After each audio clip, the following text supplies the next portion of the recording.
Coucou mes adorables, j'espère que vous allez bien. Moi, je me porte super bien. Et j'espère que l'histoire passée, vous l'avez kiffé. Parce que j'ai eu plein de commentaires et tout. C'est bien, j'aime bien quand vous interagissez comme ça. Moi aussi, ça me donne le courage et la motivation de continuer, comme je vous ai dit. Et aussi, sans oublier que c'est quand vous manifestez, que vous commentez, vous likez, que la vidéo, elle continue à monter. Et oui, l'audience augmente, les abonnés augmentent, la communauté s'agrandit. Et ça, c'est grâce à vous.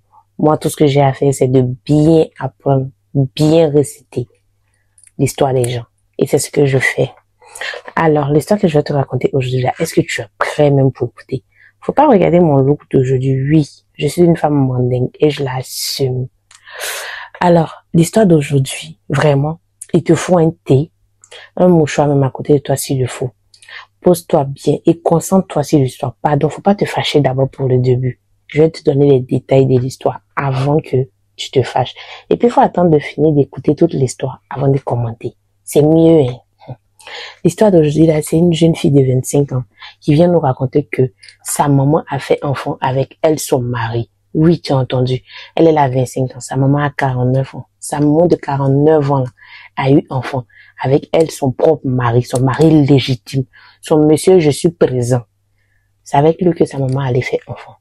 Et le comble n'est pas dans tout ça. Le comble est que sa maman fait que elle encore, elle n'a qu'à élever cet enfant-là comme son petit frère. C'est pas une dinguerie qu'elle a là.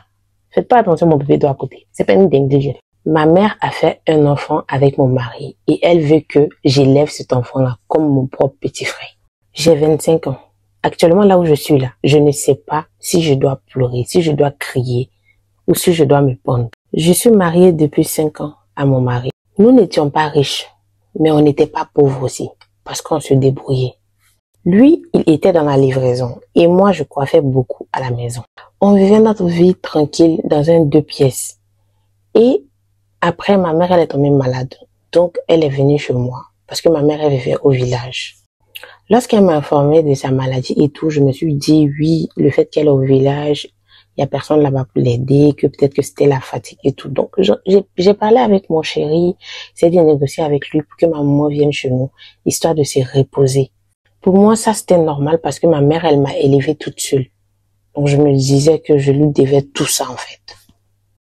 Mais, en voulant faire du bien, je ne savais pas que c'est ma propre rivale. Je faisais venir chez moi à la maison. Au début, je trouvais ça mignon de voir une complicité entre ma mère et mon mari. Ils s'entendaient tellement bien que ma maman m'appelait mon mari, mon gendre chéri et tout. Moi, je trouvais ça trop cute, tu vois, trop mignon et tout. Genre le fait qu'ils s'attendent, c'est la meilleure des choses. Elle lui préparait même des plats spécialement que pour lui. Et puis, elle s'habillait très bien, prenait soin d'elle. À un moment, je me disais que peut-être qu'elle a rencontré un nouveau tonton là-bas, qu'elle allait me le présenter un jour. Mais à un moment, j'ai commencé à remarquer des choses étranges. Mon mari riait beaucoup avec ma maman, plus que moi-même. Elle l'appelait à des heures bizarres, quand moi je n'étais pas là. Et souvent, ils se parlaient comme si, genre, moi, il y a un épisode que moi j'ai sauté, comme si eux deux étaient au courant de quelque chose que moi je ne savais pas. Et un jour, j'ai supprimé un message sur le téléphone de mon mari. C'était un message de ma maman. Mais le contenu du message m'a tellement intriguée que je n'arrivais pas à croire à mes yeux. Elle lui disait que elle a des retards sur ses règles. C'est pas tout. Elle lui pose la question. Cette fois-ci, il veut une fille ou un garçon? J'ai cru que c'était une blague, mais quelques mois après, ma mère m'annonce qu'elle était enceinte. Ma propre mère, âgée de 49 ans, me regarde dans les yeux et me dit sans honte, dans la vie, on ne choisit pas qui on aime. Le sang reste le sang. Élève cet enfant comme ton petit frère.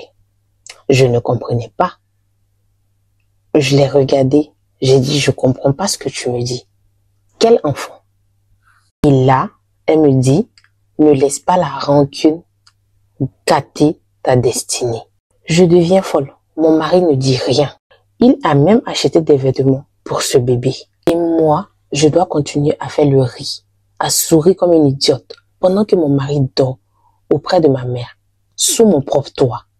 Dites-moi s'il vous plaît, on peut mourir sans mourir parce que moi je ne vis plus. Aidez-moi s'il vous plaît. Non mais attendez. Attendez. Soyons un peu sérieux. Cette histoire est réelle? Parce qu'une maman ne peut pas faire ça. Ok, je peux comprendre que par erreur, tu tombes enceinte du mari de ta fille. Ok. Et l'erreur est devenue une grossesse. Ça, on accepte. Mais tu continues à dormir avec lui, sous le toit de ta propre fille. Là, il n'y a plus de cachette même. Niegban, niegban. Bonne soirée, les amis.